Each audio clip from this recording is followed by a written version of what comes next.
వాంగీబాత్ ఈరోజు చేస్తున్నాను. ఫస్ట్ అయితే ఒక కళాయి తీసుకున్నాను, దాంట్లో ఆయిల్ వేసుకున్నాను. నెక్స్ట్ ఏమో కరివేపాకు వేసుకున్నా.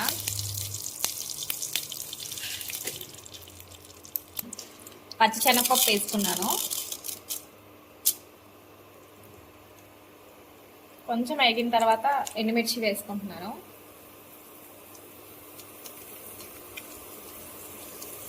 దానికి తగ్గట్టుగా వేసాను.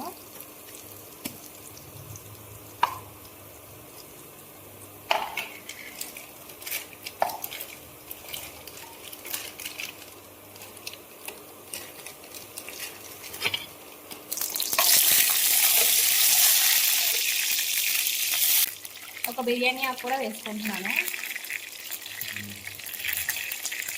వేసుకుంటున్నాను.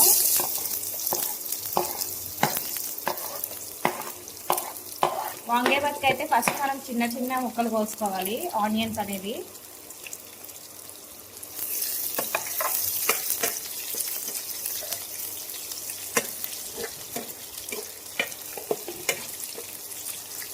కొంచెం ఫ్రై అయ్యాయి.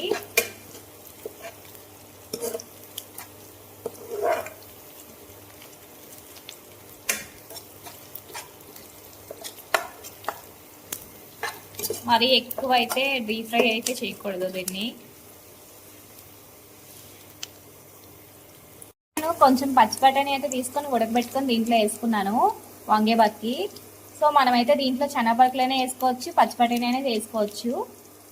వేసుకున్నాను, కలుపుకున్నాను. దీంట్లో ఇప్పుడు వాంగీబాత్ పేస్ట్ మసాలా అయితే వేసుకుంటున్నాను.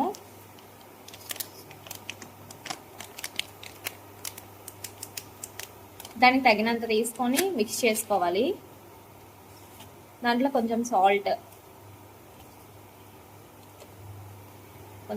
వేసుకున్నాను.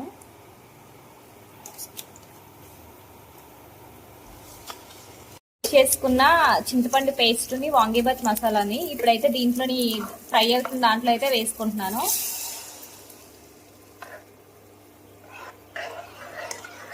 ఇదైతే అంటుకోకుండా కొంచెం కలుపుకుంటూ ఉండాలి, దగ్గర కాకుండా. వాటికి మెయిన్గా కావాల్సింది వంకాయని అయితే నేను ముందే కొంచెం సాల్ట్ వేసుకొని ఉడకబెట్టుకున్నాను. వంకాయలను అయితే ఇప్పుడు దీంట్లో వేసేసుకుంటున్నాను.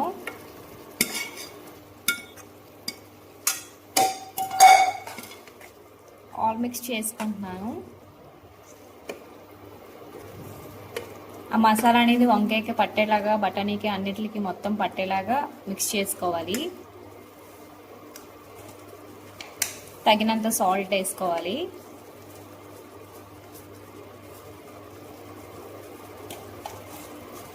నేను ఆల్రెడీ వంకాయల్లో వేసాను, మసాలాలో వేసాను. ఇంకా కొంచెం సాల్ట్ అనేది ఉంటుంది కదా మనము ఫ్రై చేసుకున్న వాటికి, సో అందుకనే కొంచెం వేసుకున్నాను.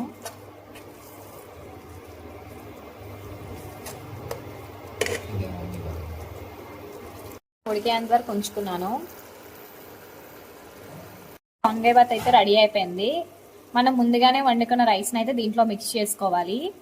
చూడండి గైస్, వాంగీబాత్ చేశాను కదా, దాని రైస్లో మిక్స్ చేశాను. కలరు టేస్ట్ అయితే సూపర్గా ఉంది. మీరు కూడా ఒకసారి ట్రై చేయండి.